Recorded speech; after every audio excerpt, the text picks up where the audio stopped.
Oke, shalom teman-teman. Selamat pagi. Apa kabar di hari ini lagi? Puji Tuhan, kembali mendapatkan teman-teman semua.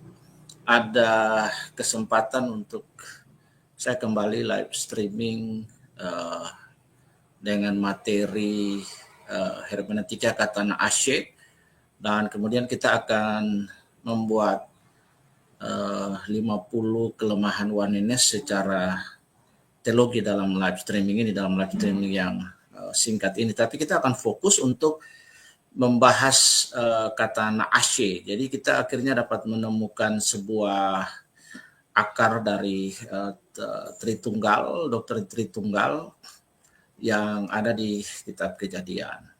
Ketika saya menyampaikan materi ini, maka secara jujur, tegas saya menyampaikan, maka posisi teologi saya adalah Trinitarianisme, ya, yang percaya kepada Allah Bapa, Allah Anak, Putra, dan kemudian Roh Kudus. Ya, baik teman-teman, mari kita sebelum kita menyampaikan materi ini, kita berdoa dulu, memohon Roh Kudus, Roh Allah menolong kita sehingga materi yang sederhana ini dapat menjadi berkat bagi banyak orang. Bagi teman-teman yang ada di StreamYard, ada di Facebook, dapat melihat tampilan materi yang nanti kita share. Nanti saya bisa share di grup juga bagi teman-teman yang ingin materinya. Materi ini open dokumen, jadi kemudian dapat dipelajari, dapat diedit sesuka teman-teman semua. Sebelumnya mari kita berdoa terlebih dahulu.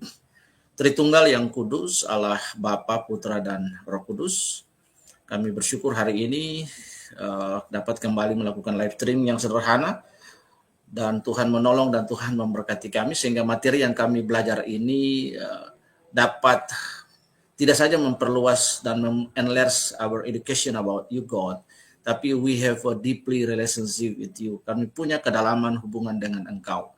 Tolong kami pakai semua peralatan, sinyal, dan lain sebagainya, dan biar live stream yang singkat ini dapat menjadi berkat bagi kami, baik yang ada di StreamYard, di Facebook, maupun yang ada di TikTok. Kami sudah berdoa dan mengucap syukur. Amin.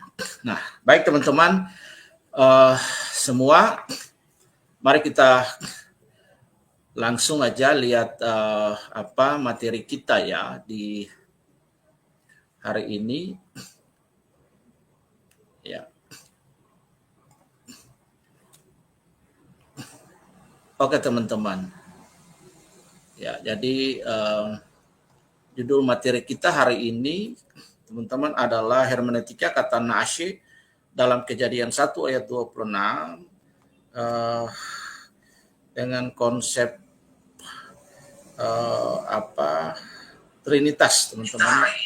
Ya, dengan konsep Trinitas. Ya, bagi teman-teman yang ada di TikTok memang tidak bisa melihat materi yang saya sampaikan, cuman bisa mendengar secara audio, ya, secara audio untuk melihat materi yang saya sampaikan. Baik, teman-teman, sebelum saya memulai, karena saya di awal sudah sampaikan posisi teologi saya adalah seorang Trinitarian, maka izinkan saya memulai dengan sebuah lagu yang saya suka nyanyi ketika saya memimpin ibadah, ya.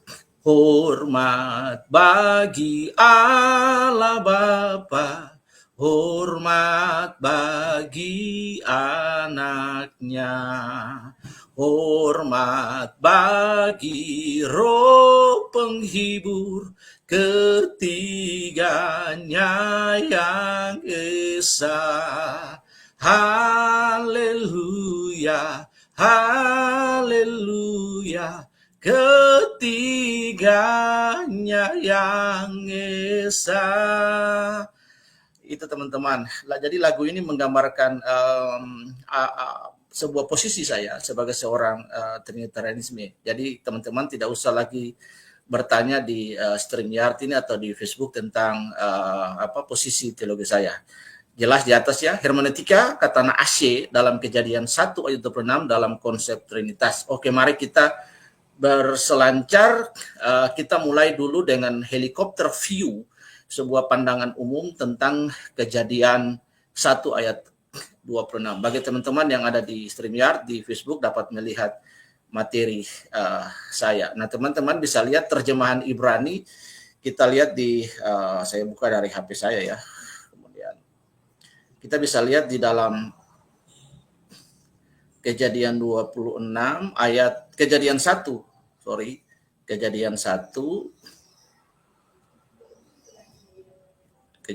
ayat 26. Ya. Kejadian 1 ayat yang ke-26. Berfirmanlah Allah, baiklah kita menjadikan manusia menurut gambar dan rupa kita, supaya mereka berkuasa atas ikan-ikan di laut dan burung-burung di udara dan atas ternak dan atas seluruh bumi dan atas segala binatang melata yang merayap di bumi. Nah, kita lihat Wayomer Elohim na'ashe Adam bizalmenu khidmutenu. Artinya berfirmanlah Allah, baiklah kita menjadikan manusia menurut gambar dan rupa kita. Nah, dalam hermeneutik hari ini kita akan melihat di sini teman-teman kata na'ashe ya. Ini yang saya blog ini teman-teman bisa lihat. Jadi na'ashe ya. Nah, analisa kata na'ashe kita bisa melihat dalam bentuk tata bahasa. Kata na'ashe juga yang berarti kata dari akar kata asa. Nah, pada bagian lain kemudian Alkitab berkata Elohim, asa, amar, zelem. Nah, jadi kata na'ashe dalam bentuk jamak atau first person plural itu dari kata kerja asa yang artinya mari, let's, mari kita buat, atau mari kita kerjakan, atau mari kita membuat, teman-teman. Nah, kalimat ini adalah contoh kohortatif plural yang menyatakan maksud atau niat atau bentuk ajakan. Nah, kata kita. Dengan demikian, teman-teman, maka kita dari akar kata na'ashe ini, dari akar kata na'ashe yang turunan dari akar kata asya ini, maka kita akan menemukan akar daripada Trinitas. Nah, pada bagian lain kita akan melihat, saya udah buat 2 video sebelumnya teman-teman yang juga kita belajar sama-sama tentang kata Echad dan kata Yashid dalam seluruh Old Testament 39 kitab. Untuk penyebutan kata Allah itu selalu menggunakan kata Echad ya. Kata Echad ya. Jadi tidak pernah kata Yashid, tetapi Echad yang di sini bukan berbicara tentang number atau numerik ya. Tapi di sini kita bisa melihat dan kita bisa menemukan bagaimana Trinitarisme itu menemukan akar di dalam Ibrani yang memperkuat. Yang pertama, the strongest point bagi kita adalah kata na'ashe di sini. Baiklah, ya di Wayomer Elohim na'ashe. Pada bagian lain Elohim aza amar, baiklah kita. Nah, teman-teman yang di sini yang bisa lihat materinya di sini, kata na'ashe adalah kata bentuk jamak atau first person plural dari kata kerja asa. Dengan demikian, maka kita bisa menemukan akar trinitas una substantia tres personae dalam bahasan kita hari ini dalam bentuk ajakan atau maksud niat ya di antara una substantia tres personae, God the Father of Son and the Holy Spirit. Nah, masalahnya adalah, pertanyaannya adalah mengapa Allah yang esa memakai bentuk plural, teman-teman? Ya, mengapa, pertanyaannya adalah mengapa Allah yang esa memakai bentuk plural? Sebab ini menjadi landasan bagi kita orang Kristen untuk dapat melihat indikasi awal dari bagaimana akar, the root of the Trinity of God in the Old Testament, especially in the book of Bereshit, ya teman-teman. Nah, kata na'ashe dalam konsep Trinitas, yang pertama adalah pluralitas dalam keilahian, ya. Na'ashe menyiratkan pluralitas dalam kesatuan, bukan politeisme, teman-teman. Nah, sekali lagi kata na'ashe dalam konsep Trinitas itu adalah menggambarkan sebuah pluralitas divine, plurality dalam keilahian. Na'ashe menyiratkan divine plurality dalam kesatuan. Jadi bukan politeisme atau politeistik. There's a many goddess, teman-teman. Nah, Jadi ini membuka kemungkinan bahwa Allah yang sedang berbicara dalam komunitas intra-divine, yaitu the three person of the Holy Spirit in the perichoresis, teman-teman, antara tiga pribadi, yaitu Bapa, Anak, dan Roh Kudus. Jadi ketika Allah mengajak di situ digunakan kata Wayomer Elohim Naase, itu maka kita bisa lihat terjadi sebuah perikoresis. Perikoresis artinya saling mendiami, ya, saling mendiami di antara pribadi-pribadi Allah, berkomunikasi di antara the third person, ya, the Father, the Son, and the Holy Spirit dalam komunitas intradivine, yaitu Bapa, Anak, dan Roh Kudus. Maka teman-teman, dengan demikian maka kita melihat adanya konsistensi di biblical naratif dalam Kejadian 1 ayat yang kedua, Roh Allah melayang-layang.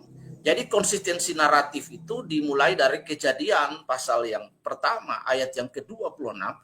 Kita dapat melihat konsistensi naratif. Disinilah kelemahan Wanenes yang kehilangan konsistensi naratif. Nanti kita lihat bagaimana ada 50 kelemahan Wanenes atau modalisme di sini. Yang kita lihat dulu konsistensi naratif dalam Kejadian 1 ayat 2, Roh Allah melayang-layang. Dalam Yohanes pasal 1 ayat 1 sampai 3, dan kemudian dalam Kolose 1 ayat yang ke-15 sampai 17, Sang Firman Yesus terlibat dalam penciptaan. Maka ketiga pribadi Trinitas atau una substantia tres personae ini sudah aktif sejak awal penciptaan. Ya, Wayomer Elohim Naatsa di situ. Nah, mari kita lihat dulu membaca Yohanes 1 ayat yang pertama sampai ayat yang ketiga, sehingga kita dapat melihat konteks ini berkesinambungan. Ada sebuah konsistensi biblikal naratif, ya, di dalam kita memandang konsep ini. Oke, kita baca. Pada mulanya adalah firman. Firman itu bersama-sama dengan Allah, dan firman itu adalah Allah. Ia pada mulanya bersama-sama dengan Allah. Segala sesuatu dijadikan oleh Dia, dan tanpa Dia tidak ada satupun yang telah jadi dari segala yang ada. Perhatikan konsistensi biblikal naratif di dalam kitab Kejadian atau kitab Beresit, yaitu Wayomer Elohim Naatsa, baiklah kita. Nah, konsistensi naratif ini tergambar di dalam the gospel daripada John, kitab John, yaitu kitab Yohanes, yaitu pada mulanya firman bersama-sama dengan Allah. Jadi ini menggambarkan sebuah plurality of divine, the divinity of God. Dengan demikian, maka Trinitarianisme itu menemukan atau mempunyai the biblical foundation di dalam kitab Perjanjian Lama. Dan kemudian konsistensi naratif ini berjalan terus, dan kita dapat menemukan di dalam the New Testament, especially in the Gospel of John chapter 1 verse 1 up to 3, and then the Colossians chapter 1 verse 15 up to 17. Bagaimana kita melihat the personality of Christ yang terlibat dalam penciptaan, maka kesimpulan teologisnya adalah ketiga pribadi Trinitas itu sudah aktif sejak awal penciptaan, teman-teman. Oke, kemudian kita akan melihat di sini bagaimana konsistensi naratif ini. Yang ketiga, kita melihat kata echad, teman-teman. Ini saya udah pernah buat bahasan, teman-teman bisa menemukan di TikTok. Saya udah upload di YouTube juga sudah, dengan akun YouTube namanya Labuang Raja, teman-teman bisa lihat. Jadi kata echad, kita akan melihat bagaimana Trinitarianisme itu menemukan akar fondasinya, ya, menemukan akar bagaimana doktrin ini memang benar-benar biblika, teman-teman. Nah, kita lihat kata echad itu adalah keesaan yang majemuk. Nah, ya, menggambarkan pluralisme divinity di situ, the divine of the plurality. Jadi kata echad itu digunakan dalam teman-teman, dalam Ulangan pasal yang ke-6 ayat yang ke-4. Kita lihat dulu dalam terjemahan dalam bahasa Indonesia, Ulangan pasal yang ke-6, kita bisa melihat ayat yang ke-4 di situ. Dengarlah hai orang Israel, ini merupakan syahadat Israel, ya. Ini merupakan syahadat Israel yang diperdengarkan setiap kali bayi Israel itu lahir, dibisikkan di telinga, dimandiin dengan lap dengan garam, kemudian dibisikkan kata syahadat ini buat semua orang Yahudi pada konteks itu. Nah, hari ini dengan modernitas Israel, dengan ada dinamika, ada banyak Israel, ada Sephardi, ada Mizrahi dan lain-lain, maka kita bisa melihat apa konsep ini masih digunakan. Nah, di situ dikatakan, dengarlah hai orang Israel, Tuhan Allah, Tuhan itu Allah kita, Tuhan itu Esa. Shema Israel Adonai Eloheinu Adonai Echad. Nah, dengarlah hai Israel, Tuhan Allah kita itu Esa. Jadi di sini kita bisa menemukan akar Trinitarian, itu Trinitas di dalam the Hebrew perspektif. Bagaimana kata Echad. Jadi kata Echad itu selalu disematkan, kata Echad dari awal kitab Kejadian sampai kitab Malaki 39 kitab itu selalu memiliki konsistensi, semuanya selalu memakai kata Echad, tidak pernah kata Yashid. Kata Echad itu menggambarkan the divinity of the plurality, jadi menggambarkan keesahan yang menjemuk di situ. Nah, jadi kata Echad itu berarti satu dalam kesatuan, seperti dalam Kejadian 2 ayat 24, keduanya menjadi satu Echad. Kita dapat juga melihat dalam Bilangan 13 ayat 23, satu Echad, satu tandan anggur berisi banyak buah. Dengan demikian maka Echad tidak berarti satuan mutlak, tetapi kesatuan dari banyak unsur. Yang dimaksud unsur di sini adalah the plurality of the divine. Dengan demikian, maka kita menemukan bahwa sejak penciptaan itu Allah Putra atau Sang Firman dan kemudian dengan Allah Roh Kudus, itu mereka terlibat dari awal sejak dalam proses penciptaan, teman-teman. Nah, kita bisa melihat di sini kata Yashid di sini juga, ya, kita dapat melihat di sini kata Yashid, teman-teman bisa lihat di sini. Kata Yashid itu artinya satuan, tunggal, absolut. Yashid berarti satu-satunya, unik atau tunggal atau absolut. Contoh, kita dapat menemukan kata Yashid ini pada kata Kejadian 22 ayat 2. Ishak disebut anakmu yang tunggal, ya, kata Yashid. Ini menggambarkan sebuah premis para penulis Alkitab that was inspiring by the Holy Spirit, seperti yang disampaikan dalam 2 Timotius 3 ayat yang ke-16, pasagrafe theopnitos kai ovelimos pros tidak sekalian pros epernatosin ten iodio kaisune. Jika penulis Alkitab menyatakan bahwa Allah adalah tunggal, maka is absolutely, itu tidak terbantahkan, maka Yashid yang dipakai di Shema, bukan Echad. Nah, jadi teman-teman harus perhatikan bahwa sepanjang sejarah penulisan Alkitab itu selalu digunakan kata Echad that was described about the personality of God, ya, God the Father.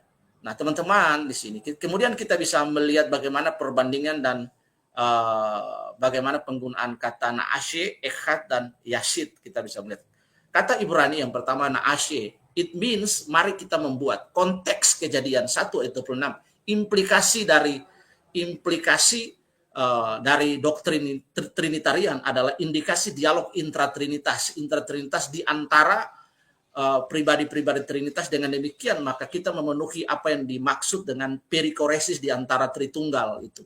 Nah, yang kedua, Echad, Esa dalam kesatuan.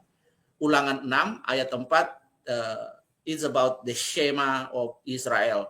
Jadi implikasi daripada doktrin Trinitas adalah keesaan Allah yang mengandung pluralitas pribadi situ. Kemudian kata Yashid itu artinya Esa, tunggal, absolut. Kejadian 22 ayat 2 tidak pernah digunakan untuk Allah, teman-teman.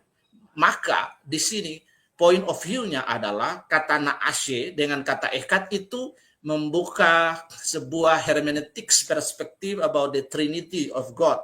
Yang kedua, konsistensi ajaran Kristen bahwa Allah adalah satu hakikat dalam tiga pribadi, una substantia, tres personae, itu mempunyai akar dogmatika, itu mempunyai akar teologis, itu mempunyai posisi teologis di dalam Alkitab that was begin from the book of the Genesis. Dan itu dimulai dari kitab Genesis sampai di kitab Perjanjian Lama. Dan kemudian narasi biblikal secara konsisten selalu menggunakan kata echad yang merujuk kepada the personality of God. Dengan demikian ini membantah, dengan demikian ini menghancurkan, dengan demikian ini menggugurkan all the perspective about the oneness, ya. Bagaimana pengertian oneness di dalam mereka memahami Allah, ya. Jadi memahami Allah itu adalah helikopter view bagi kita, sehingga kita punya landasan hermeneutik, kita punya landasan teologi biblikal, ya, mengenai bagaimana the position of the Trinity, of the Trinitarian on biblical. Nah, teman-teman, mari kita bergerak. Teman-teman bisa lihat di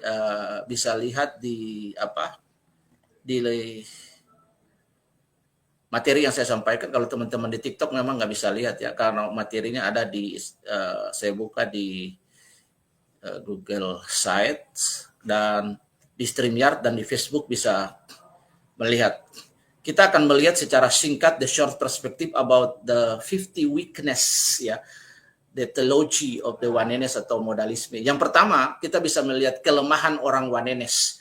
Kelemahan orang oneness yang menolak doktrin Trinitas. Yang pertama, kelemahan Alkitabiah. Teman-teman, kelemahan Alkitabiah. Kita mulai di sini kita akan melihat 10 poin dari perspektif Alkitabiah bagaimana oneness itu punya kelemahan. Yang pertama adalah mengabaikan bentuk jamak dalam Kejadian 26. Nah, ini yang menjadi kunci, ya, teman-teman. Ya, mengabaikan di sini, mengabaikan dalam konteks kejadian ini. Ya, dalam konteks mereka gagal untuk melakukan telah hermeneutiks tentang ayat ini, yaitu Vayomer Elohim, ya. Di sini asa itu, teman-teman bisa melihat di sini kata naasye, ya, di situ. Jadi bagaimana teman-teman di oneness ini posisi teologis, posisi doktrinnya mereka itu secara biblika is a very weakness, karena mereka sudah gagal menerjemahkan, memahami, bahkan membuat tafsir, bahkan juga kita bisa melihat di dalam terjemahan literal biblikal Alkitab itu kan sudah dijelasin di situ. Terjemahan dari Kejadian 1:26 itu adalah Wayomer Elohim Na'atsa di situ.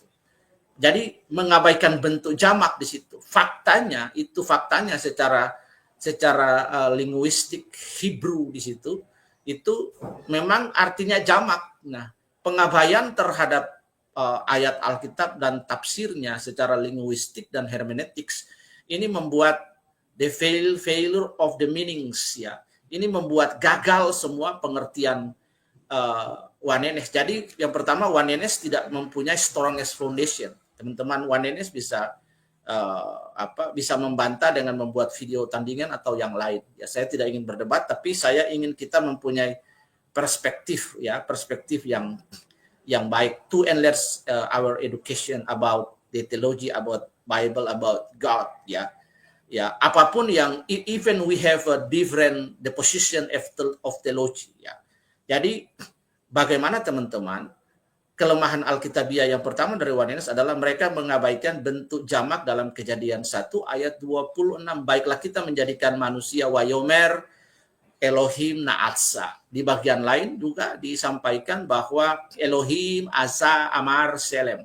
Yang kedua adalah bagaimana oneness ini, kelemahan yang kedua dari oneness, yaitu dalam perspektif kelemahan Alkitabiah adalah oneness menolak realitas dialog di antara pribadi dalam Yohanes 17, the prayer of Jesus. Jadi bagaimana kita melihat dalam Yohanes 17 di situ itu mereka mengabaikan konsep ini, ya, padahal itu justru dalam percakapan realitas dialog di antara pribadi, perikoresis di antara pribadi itu jelas sekali di situ. Kita bisa melihat secara eksplisit bagaimana terjadi percakapan di dalam Yohanes 17 ya.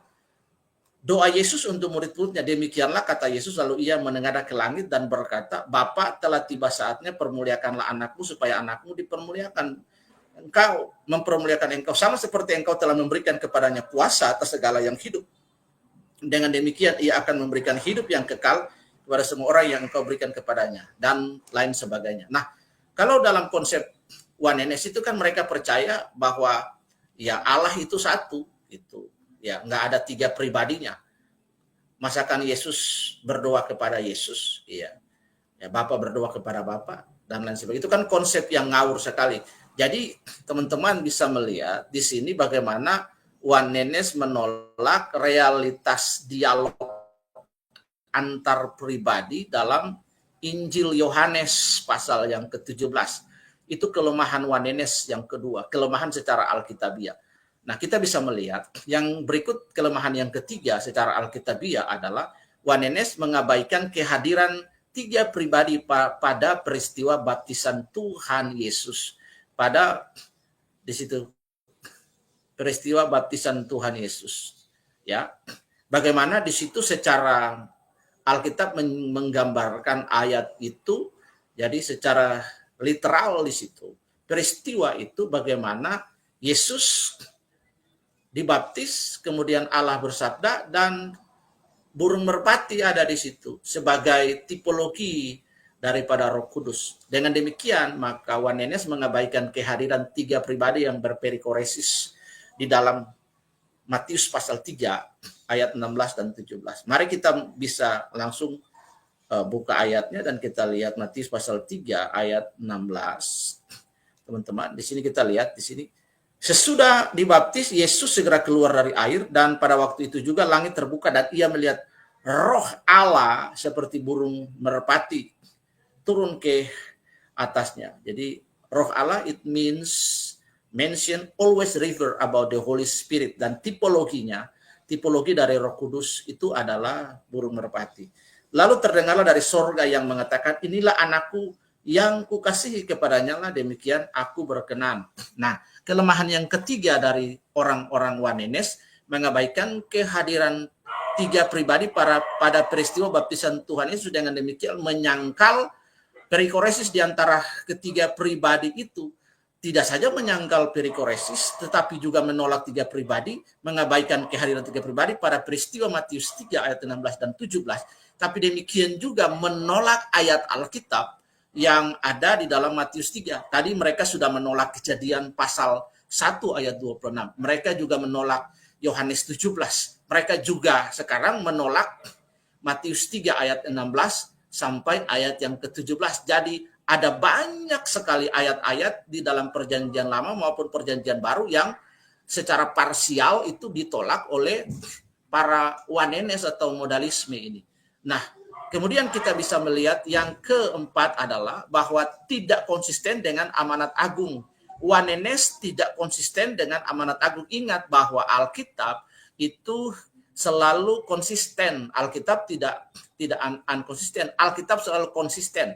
Nah, jadi kita bisa melihat bagaimana kelemahan doktrin ini secara biblikal, tidak konsistennya mereka dengan amanat agung. Dalam amanat agung disebut Bapa, Anak, dan Roh Kudus. Ya, Matius 28 ayat 19. Dengan demikian, maka sudah ada banyak ayat-ayat yang mereka langgar di situ.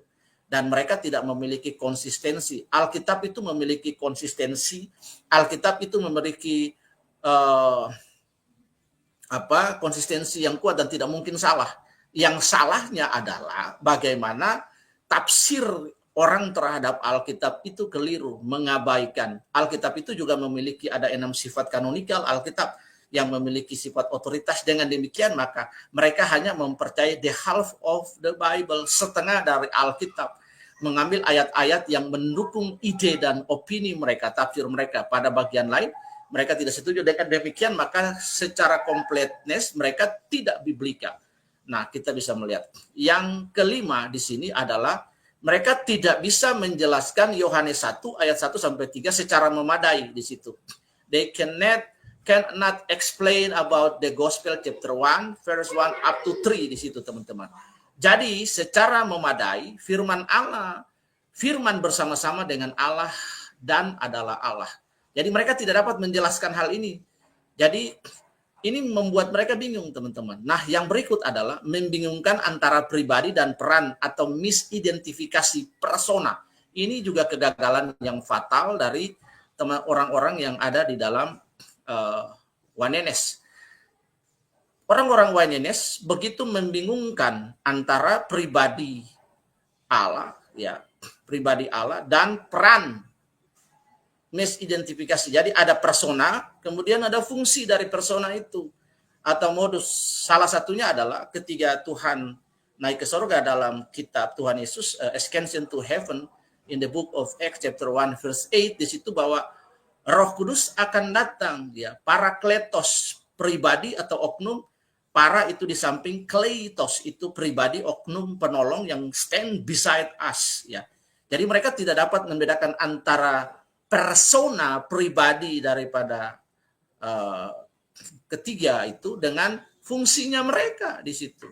Dengan demikian maka membingungkan buat Wanenes. Jadi itu kelemahan yang keenam. Kita bisa melihat kelemahan yang ketujuh, mengabaikan pluralitas singularistik dalam Yesaya pasal yang ke-6 ayat yang ke-8. Siapakah yang akan pergi mengutus kami? Kata siapa ini juga menggambarkan siapakah yang akan pergi untuk mengutus kami, ya, di sini. Ini sama dengan yang juga kata digunakan di dalam Kejadian pasal 1 ayat 26, Wayomer Elohim Na'asa. Bagian lain juga Alkitab berkata Elohim Asa Amar Zelem. Itu. Jadi mereka mengabaikan fakta pluralitas ini. Yang ke-8 dari kelemahan Wanenes adalah mereka menyederhanakan hubungan antara Yesus, Firman, dan Bapa dalam Yohanes 5 ayat 19 dan 23. Kita lihat, teman-teman, sehingga ada dasar Alkitabnya. Jadi Yohanes yang ke-5 ayat ke-19 sampai 23. Maka Yesus menjawab, katanya, aku berkata kepadamu, sesungguhnya anak tidak dapat mengerjakan sesuatu dari dirinya sendiri. Jikalau tidak ia melihat Bapa mengerjakannya, sebab apa yang dikerjakan Bapa itu juga yang dikerjakan anak. Sebab Bapa mengasihi anak dan ia menunjukkan kepadanya segala sesuatu yang dikerjakannya sendiri. Bahkan ia akan menunjukkan kepadanya pekerjaan-pekerjaan yang lebih besar lagi daripada pekerjaan-pekerjaan itu, sehingga kamu menjadi heran. Sebab sama seperti Bapa membangkitkan orang-orang mati dan menghidupkannya, demikian juga anak menghidupkan barang siapa yang dikehendakinya. Bapa tidak menghakimi siapapun, melainkan telah menyerahkan penghakiman itu seluruhnya kepada anak, supaya semua orang menghormati anak sama seperti mereka menghormati Bapa. Barang siapa tidak menghormati anak, ia juga tidak menghormati Bapa yang mengutus dia. Dengan demikian, ketiga Wanenes ini menyederhanakan perikoresis di antara hubungan saling mendiami, mengisi kasih di antara pribadi, the Trinity of God ini, maka mereka membuat sebuah simplicity. Jangan selalu menyederhanakan prinsip-prinsip teologis, teman-teman. Hal-hal yang menjadi kita punya core value. Ketika hal-hal ini disederhanakan, maka secara dogmatika, secara doktrinal, secara teologis itu akan rusak. Jadi ketika kita menyederhanakan, pengertiannya rusak, maka dalam praktek kitanya itu akan rusak, teman-teman. Ya, 9. Tidak menjawab secara memuaskan pemisahan antara Yesus dan Roh Kudus dalam Yohanes 14 sampai 16, ya. Jadi mereka tidak bisa membuat perbedaan, menjawab secara memuaskan antara pribadi Yesus dan pribadi Roh Kudus, padahal sudah banyak ayat-ayat tadi yang kita pelajari, yang kita baca, ada pembedaan di situ di antara pribadi-pribadi. Itu natur mereka itu adalah Allah di situ, tapi satu Allah dengan tiga pribadi. Nah, mereka tidak bisa membedakan antara pribadi Yesus dengan Roh Kudus. Mereka menyamakan sama bahwa Tuhan itu satu, dia datang pada waktu yang berbeda, dia jadi Yesus, dia datang pada waktu yang berbeda, dia jadi Roh Kudus. Itu adalah pandangan orang-orang orang-orang modalis atau orang-orang Wanenes. Nah, sekarang kita lihat kelemahan Wanenes dari perspektif Alkitab yang ke-10. Wanenes tidak selaras dengan pernyataan bahwa Roh Kudus diutus oleh Bapa. Mari kita melihat Yohanes pasal yang ke-15 ayat yang ke-16, teman-teman. Ya. Di situ dikatakan, bukan kamu yang memilih aku, tetapi akulah yang memilih kamu, dan aku telah menetapkan kamu supaya kamu pergi menghasilkan buah, dan buahmu itu tetap supaya apa yang kamu minta kepada Bapa dalam namaku diberikannya kepadamu. Jadi mereka selalu tidak selaras, selalu mereka itu jumping the point ketika kita menggunakan ayat ini. Dengan pernyataan bahwa Roh Kudus diutus oleh Bapa, mereka tidak selaras bahwa Roh Kudus memang diutus oleh Bapa dan Anak. Ya, ayat-ayat yang menyatakan pada bagian lain juga kita dapat temukan di dalam Yohanes pasal yang ke-16 ayat yang ke-8 sampai 11. Jika Roh Kudus, jika Parakletos, if the Spirit of Comforter itu datang, maka ia akan menginsafi dunia akan dosa, akan kebenaran, penghakiman, dan lain-lain. Roh itu diutus oleh Bapa. Diulangi lagi, dimention lagi oleh Lukas, sang penulis Kisah Rasul. Itu di dalam Kisah Rasul pasal 1 ayat yang ke-8 di situ. Kisah Rasul kisah 1 ayat 8. Yohanes pasal yang ke-16 juga ayat 23. Ia akan mengajarkan kepadamu segala sesuatu yang dilakukan oleh Kristus. Jadi dengan demikian maka kita pertama ini secara biblika, secara Alkitab kita bisa menemukan 10 poin dalam waktu yang singkat. Kita menemukan 10 poin kelemahan orang-orang Wanenes. Ya. 10 poin. Di dalam secara Alkitab kita bisa menemukan 10 poin kelemahan Wanenes. Nah, sekarang kita akan lihat lanjut lagi 10 poin yang kedua, kelemahan Wanenes secara historis dan gerejawi. Ini juga penting ya. Teman-teman bisa melihat di sini bahwa yang pertama adalah orang-orang Wanenes ini ditolak dalam Konsili Nikea 325 dan Konstantinopel ya. Dan Konstantinopel di sini. Jadi teman-teman, di sini kita melihat bahwa dalam sejarah gerejawi itu orang-orang Wanenes itu ditolak ya, diekskomunikasi teman-teman. Ditolak, diekskomunikasi gitu. Ya. Nah, ada 2 jenis ekskomunikasi ya, ekskomunikasi yang paling ringan, kemudian ada ekskomunikasi yang berat. Nah, ekskomunikasi yang paling berat sekali itulah yang kita kenal dengan pemisahan, yaitu skisma di situ. Nah, jadi bukan saja ditolak, tapi memang mereka diekskomunikasi. Jadi Wanenes ini dalam sejarah kelemahan dalam historis gerejawi, mereka ditolak dalam 2 konsili. Jadi sebenarnya posisi mereka di 381 di sini, kemudian dalam 325 di sini. Dengan demikian, maka secara historikal mereka ditolak. Itu. Nah, yang kedua, teman-teman, kita bisa melihat di kelemahan yang kedua dalam historis gereja adalah Wanenes disebut sebagai bidat oleh Bapak Gereja seperti 1 Tertullianus. Yang kedua, Athanasius. Yang ketiga, itu Agustinus, teman-teman. Jadi, 3 bapak gereja ini cukup bagi kita dalam sejarah gereja bahwa Wanenes itu ditolak. Ya. Disebut sebagai bidah, heresi di situ. Sebagai aliran sesat, sebagai bidat. Nah, yang berikut adalah dihukum sebagai heresi oleh gereja mula-mula, terutama sebagai bentuk Sabellianisme. Ya, teman-teman bisa cari aja apa itu Sabellianisme ya.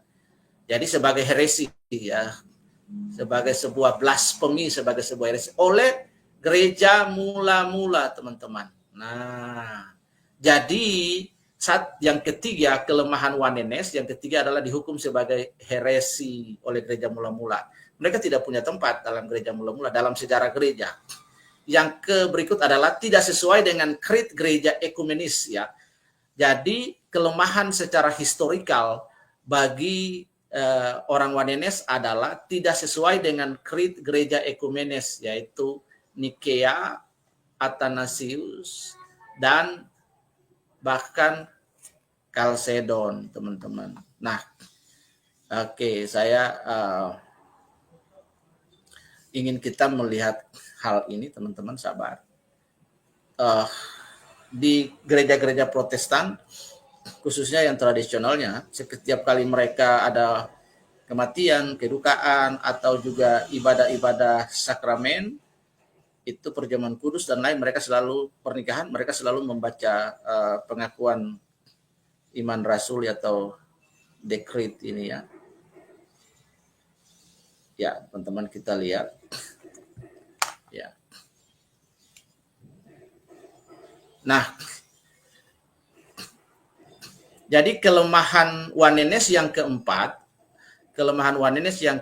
adalah tidak sesuai dengan krit atau simbolum apostolorum yang disebut atau diseringkali oleh orang itu sebagai syahadat ya. Ini adalah salah satu rumusan iman Kristen yang paling tua dan luas digunakan khususnya dalam tradisi gereja barat ya. Ada Katolik juga, ada Roma, ada Anglikan. Teman-teman, ini yang perlu kita sampaikan. Jadi memang orang Wanenes tidak percaya kepada pengakuan iman rasuli, padahal di dalam pengakuan iman rasuli itu kita menemukan itu ada hal-hal doktrinal paling banyak, itu ada 12 pokok-pokok iman Kristen, the core value of the Christianity ya, dirumuskan dalam pengakuan iman rasuli. Aku percaya kepada Allah Bapa yang Maha Kuasa, Khalik langit dan bumi, dan kepada Yesus Kristus anaknya yang tunggal Tuhan kita, yang dikandung dari Roh Kudus, lahir dari anak darah Maria, yang menderita sengsara di bawah pemerintahan Pontius Pilatus, disalibkan, mati, dan dikuburkan, turun ke dalam kerajaan maut.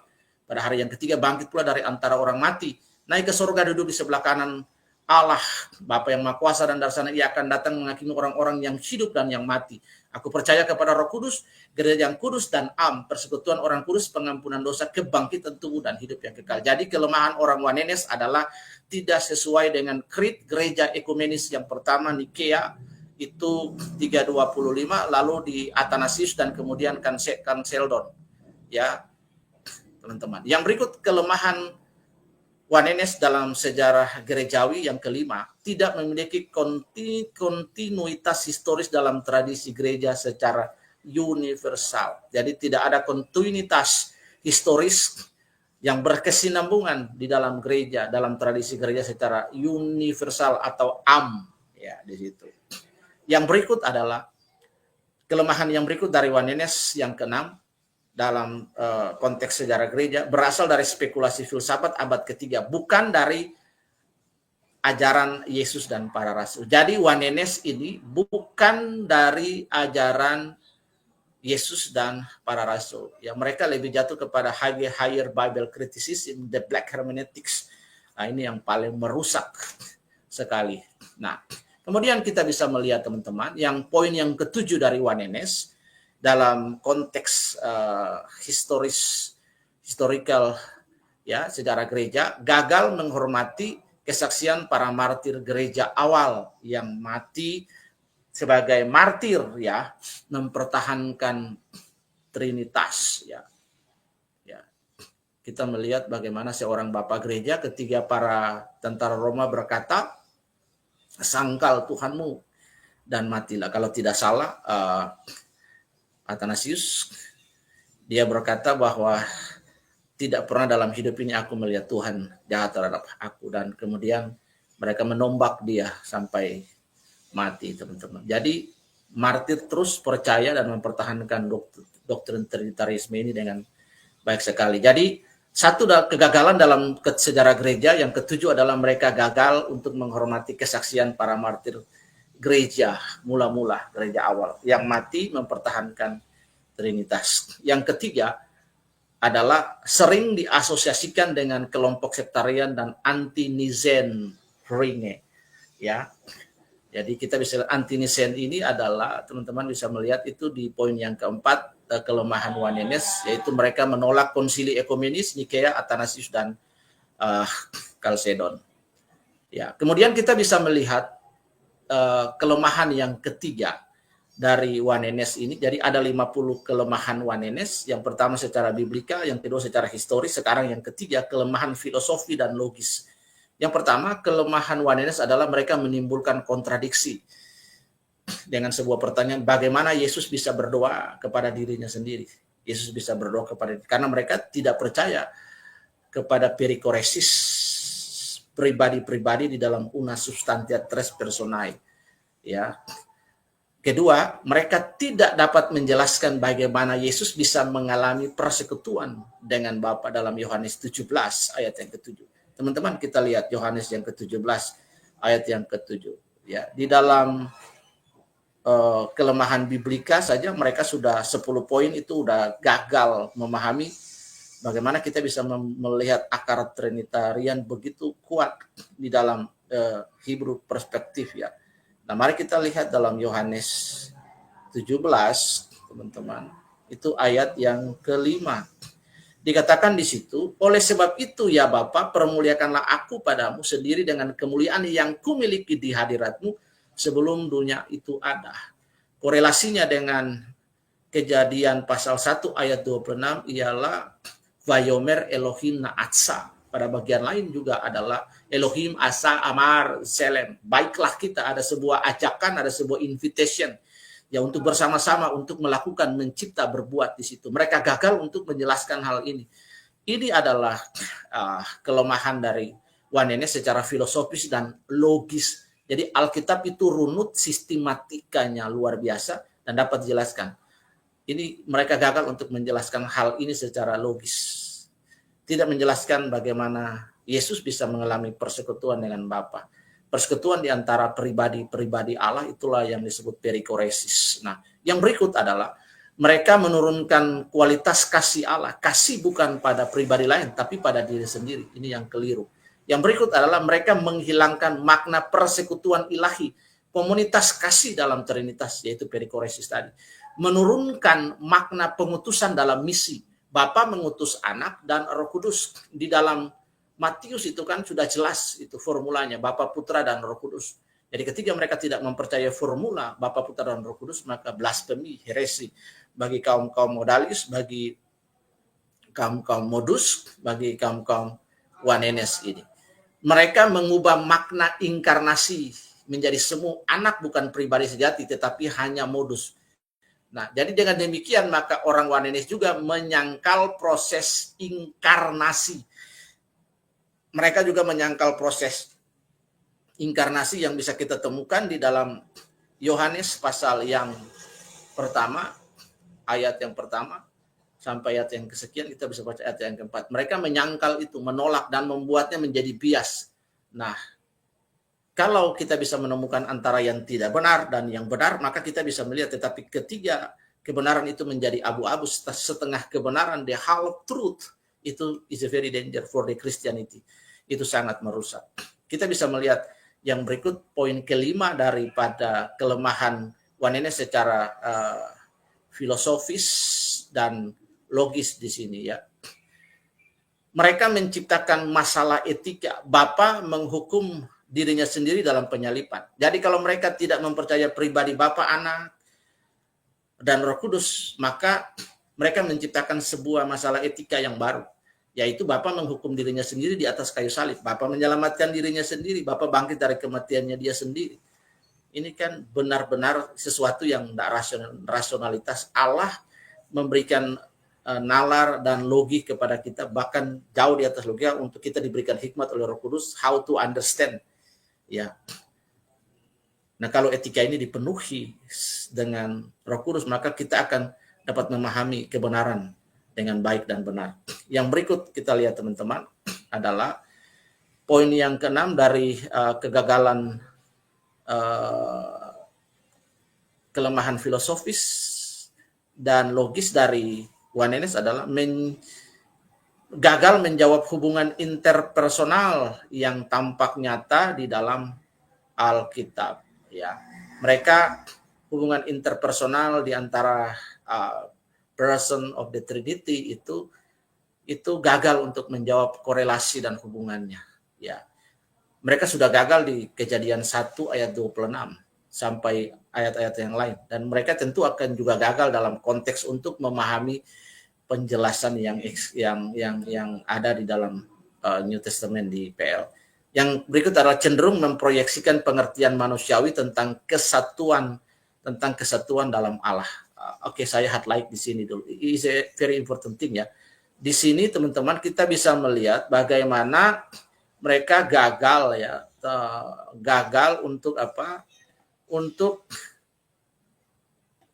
teman-teman di sini gagal untuk Wanenes gagal untuk memproyeksikan pengertian manusiawi tentang kecenderungan memproyeksikan pengertian manusiawi tentang kesatuan Allah. Jadi mereka mencoba untuk mendefinisikan, mempertahankan logika mereka, doktrinal mereka dengan membuat premis-premis yang memang premisnya manusiawi. Kalau kita telusuri the root of the biblical, itu maka tidak ada konsep ini. Dari awal kitab Kejadian saja, Kejadian 1 ayat 26, kita sudah bisa menemukan the root, the foundation of the Trinitarianism in the Bible. Ya, dari kitab itu saja, dari satu ayat itu saja, maka kita bisa menemukan akar Trinitas, akar Tritunggal, akar Trinitarianisme itu di dalam Kejadian 1 ayat 26. Ya, Vayomer Elohim Natsa di situ. Cenderung orang-orang ini gagal.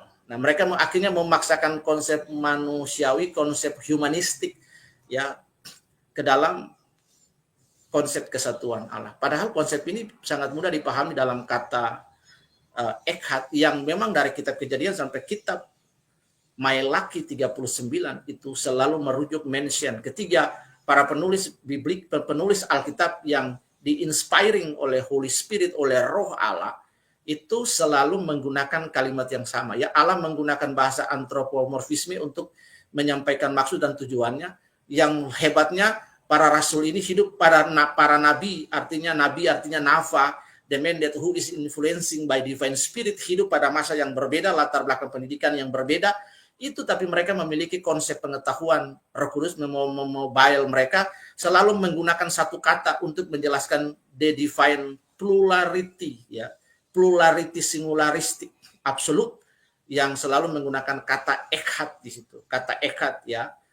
Jadi kata di sepanjang Alkitab itu kata echad selalu merujuk kepada pribadi Allah. Ya di situ. Dengan demikian maka Wanenes gagal untuk memahami hal ini. Yang ke-8, menghapus relasi sejati sebagai dasar keberadaan Allah atau sebuah ontologi relasional di situ. Ya. Mereka tidak dapat membantah 3 kegagalan yang luar biasa daripada orang-orang Wanenes. Kegagalan secara kelemahan filosofis dan logis, kemudian kelemahan historikal gerejawi, dan yang pertama adalah kelemahan Alkitab. Nah sekarang bagaimana kita melihat kelemahan yang keempat?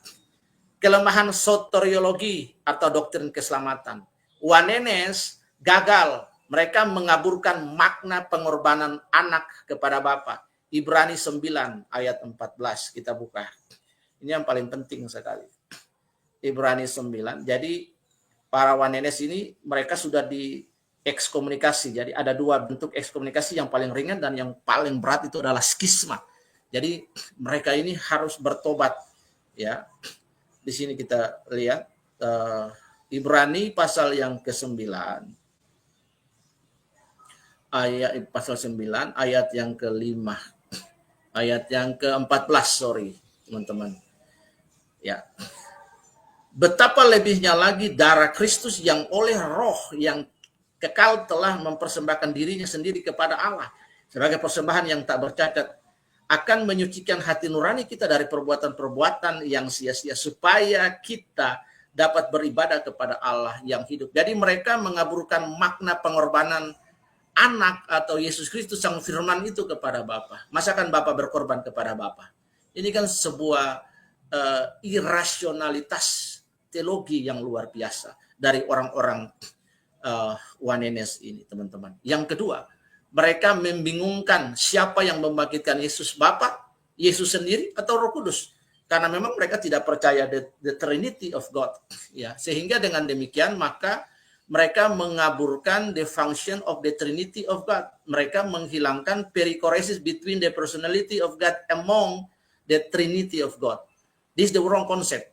Nah, jadi teman-teman, mereka membingungkan siapa yang membangkitkan Yesus, karena memang orang-orang Oneness ini tidak percaya kepada the third person of God. Jadi mereka tidak percaya kepada Trinitas, kepada the Trinity of God. Mereka percaya bahwa God the only one. Padahal mereka sudah gagal sejak pertama di situ, teman-teman, untuk memahami Wayomer Elohim Na'atsa, baiklah kita menjadikan manusia itu, menciptakan manusia, sebuah bentuk ajakan tadi.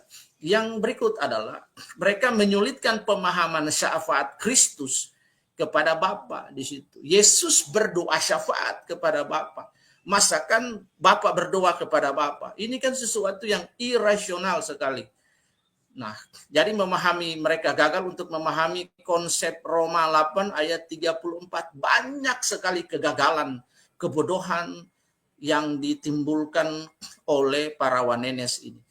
Yang berikut adalah mereka merendahkan peran Roh Kudus sebagai pribadi yang memberikan penghiburan dan bimbingan. Jadi, kalau kita lihat di dalam Yohanes pasal yang 16, if the Holy Spirit that sent by my Father, kata Alkitab dalam Yohanes 16, itu bahwa jika Roh Kudus yang diutus oleh Bapakku datang, ia akan menghibur, ia akan menuntun, ia akan memberikan bimbingan. Maka orang Oneness mengabaikan prinsip ini. Itu secara literal ayatnya tertulis demikian. Jadi secara literal jika mereka tidak punya pemahaman, bagaimana mereka memahami hal ini? Ini kebodohan mereka. Mereka menghapus relasi di antara Bapa dan anak yang menjadi dasar keselamatan. Pada mulanya di situ bahwa karena begitu besar kasih Allah akan dunia ini, sehingga dia mengeruniakan anak yang tunggal, supaya setiap orang yang percaya kepadanya itu tidak binasa, melainkan memperoleh hidup yang kekal. Jadi relasi kasih antara Bapa dan anak itu diabaikan oleh mereka. Nah, ini yang gagal dipahami oleh orang-orang Oneness di sini.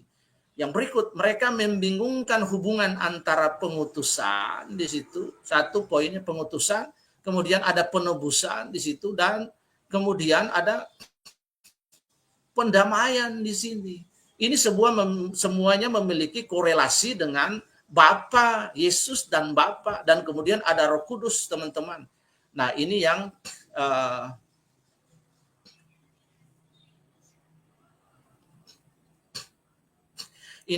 merusak, teman-teman. Ini yang merusak. Yang kelima, mereka mengacaukan dasar dari doa umat kepada Bapa dalam nama Anak dan melalui Roh Kudus. Ya. Inilah. Jadi kita bisa melihat di sini ada 50 kelemahan Oneness dalam 5 konteks, ya. Konteks kelemahan soteriologi, konteks kelemahan filosofis dan logis, konsep kelemahan historis gerejawi, dan konsep biblikal, konsep alkitabiah. Nah, sekarang kita masuk kepada konteks yang berikut, ya. Kita bisa melihat di sini masih ada berapa konteks, ya. Yang pertama, konteks dari kelemahan praktis dan eklesiologi, teman-teman, menyebabkan kebingungan dalam liturgi kepada siapa doa dipanjatkan. Nah, ini kegagalannya mereka di sini.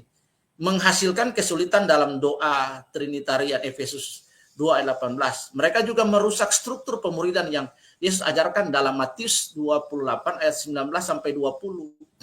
Mereka merusak struktur ini, orang-orang Oneness. Yesus mengajarkan, pergilah baptislah mereka dalam nama Bapa, Anak, dan Roh Kudus. Alkitabnya secara letterlessnya begitu, tapi dalam prakteknya kan tidak seperti itu. Jadi mereka menganggap Alkitab, mereka juga melanggar hukum yang tertulis.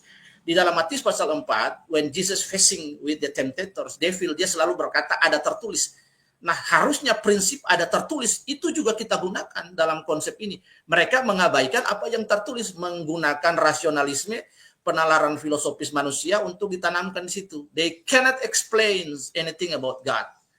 Mereka tidak dapat menjelaskan apapun tentang Allah. Padahal Trinitarianisme itu sudah punya fungsi sekali. Sudah bisa ditemukan akar Hebrunya di dalam Kejadian 1 ayat 26. Wayomer Elohim Na'atsa. Bagian lain juga Alkitab berkata, Elohim asa demur, Elohim amar asa selem. Nah, yang berikut adalah mendorong isolasi gereja dari tubuh Kristus global kepada Trinitas. Ya, teman-teman di sini. Yang berikut adalah mereka membuat ibadah dan sakramen menjadi tidak konsisten dengan pengakuan iman rasuli. Ya, di sini. Mereka membuat ibadah dan akhirnya gagal untuk mempercayai iman rasul itu. Kegagalan ini yang akhirnya merusak. Sudah gagal dalam sejarah, sudah gagal dalam dogma, sudah gagal dalam biblika. Banyak sekali kegagalan. Menghambat pengenalan akan Allah sebagai relasi yang kekal di antara the third person of God, the three person of God. Yang berikut adalah kelemahan misiologi dan apologetics. Ya, kita bisa melihat menurunkan kesaksian iman Kristen terhadap dunia Islam yang menolak Trinitas. Ya, jadi mereka akhirnya membuat simplicity tentang ketika mereka berapologet. Ya, ada apologet oneness. Mereka menurunkan kesaksian iman Kristen terhadap dunia Islam, yang dunia Islam memang pemahaman tauhidnya mereka menolak Trinitas. Ya, itu menurut konsep mereka. Tapi para oneness ini membantu orang di luar Islam untuk menolak konsep Trinitas. Ini benar-benar sebuah kebodohan yang irasional, blasphemy to them. Ya, akhirnya membuat orang-orang itu gagal. Ya, iman Kristen tentang Trinitas itu tidak dapat dipahami. Ya, dengan pengertiannya orang di luar Kristen. Ya. Hanya Alkitab dan Holy Spirit that can help us to understand what the Bible mean to us. Ya. Gagal menjawab keberatan filosofis dan eksistensial tentang kasih Allah. Tidak sesuai dengan pengalaman umat Kristen dalam relasi dengan ketiga pribadi Allah. Membatasi pertumbuhan iman dalam pemahaman akan Allah yang penuh misteri but real, ya, dalam relasi umat dengan Tuhan. Jadi teman-teman, itu adalah 50 kelemahan oneness dalam 5 konteks, yaitu konteks kelemahan misiologi dan apologetik, konteks kelemahan praktis eklesiologis, konsep kelemahan kristologi dan pneumatologis, konsep kelemahan soteriologi, doktrin keselamatan, kemudian konsep kelemahan filosofi dan logis, dan kelemahan historis gerejawi, serta kelemahan Alkitab. Jadi ada 50 kelemahan oneness. Tadi saya sudah memberikan helikopter view untuk kita. So we have understanding and enlarged perspective. Even we have a different the position of the theology, teman-teman. Jadi hari ini point of view-nya bagi kita, konklusinya bagi kita adalah ajaran oneness itu bertentangan. Ya, the doctrine of the oneness always opposite with the testimony of the biblical. Ya, ajaran oneness bertentangan dengan kesaksian Alkitab utuh. Warisan kedua, oneness juga bertentangan dengan warisan gereja mula-mula. Ya, yang berikut juga oneness bertentangan dengan pengalaman iman Kristen secara historis. Yang berikut adalah Trinitas bukan konsep buatan manusia. Jadi Trinitas bukan konsep buatan manusia. Kita dapat menemukan konsep ini di dalam kata naasa atau akar katanya asa yang digunakan dalam Kejadian 1 ayat 26. Jadi in the first book, in Bible, Genesis atau Bereshit, kita dapat menemukan konsep Trinitarianisme di dalam kata naasa itu, yang berarti invite, mengajak, koortatif, ya, mengajak untuk membuat, mencipta di situ. Itu di antara kita dapat menemukan di dalam ayat ini juga perikoresis di antara the person of the Holy of the God, ya. Bagaimana kita bisa menemukan perikoresis di antara pribadi Bapa, Anak, dan Roh Kudus di situ. Ini yang luar biasa. Jadi Trinitas bukan konsep buatan manusia, justru oneness adalah konsep buatan manusia. Ya, melainkan Trinitas adalah pengungkapan Allah yang esa dalam 3 pribadi yang saling mengasihi sejak kekekalan. Hormat bagi Allah Bapa, hormat bagi anaknya, hormat bagi Roh penghibur ketiganya yang esa. Haleluya, haleluya, ketiganya yang esa. Teman-teman, itu itu adalah sebuah point of view kita. Saya berharap teman-teman memahami hal ini dengan baik. Nah teman-teman, ini saya akan kirim ke grup kita ya materinya. Teman-teman bisa lihat materi ini dia open ya, dia tidak dikunci. Jadi teman-teman kalau mau diubah, mau dipakai, ditambah boleh. Jadi saya akan kirim link sehingga teman-teman bisa mengubah dengan baik.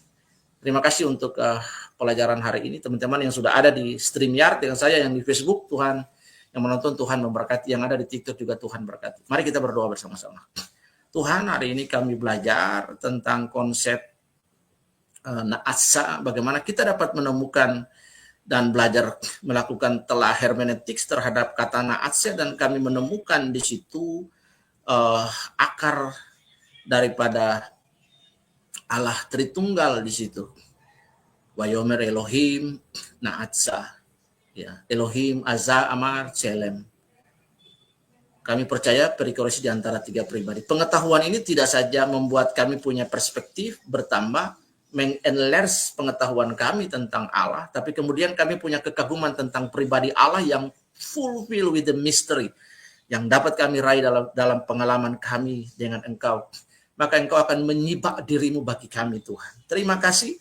So we invite the Holy Spirit to help us, stand beside us, walk with us, lead us, guide us, sehingga kami dapat berjalan sebagai orang Kristen yang memiliki pengetahuan yang memadai, hidup dan karakter kami berubah. Berkati rumah tangga, pekerjaan-pekerjaan yang kami kerjakan. Tolong kami dalam keputusan-keputusan yang kami buat. Di dalam nama Tuhan Yesus, kami sudah berdoa dan mengucap syukur. Biarlah live streaming pengajaran yang sederhana ini dapat menolong kami, Tuhan. Kami punya doktrin yang kuat, maka kami akan punya pemahaman yang kuat, dan aplikasi dan hasilnya iman Kristen kami bertumbuh tidak tergoyahkan. Di dalam nama Tuhan Yesus Juru Selamat kami sudah berdoa dan mengucap syukur. Haleluya. Amin. Oke teman-teman, terima kasih. Tuhan menolong kita semua. Materinya akan saya kirim di grup teman-teman.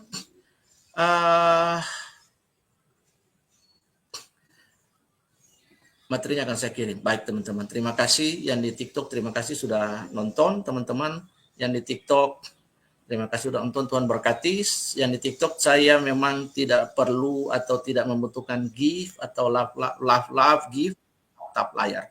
Semua yang Tuhan beri dapat menjadi berkat bagi kita. Saya mengakhiri live streaming kita hari ini. Tuhan berkati. Shalom.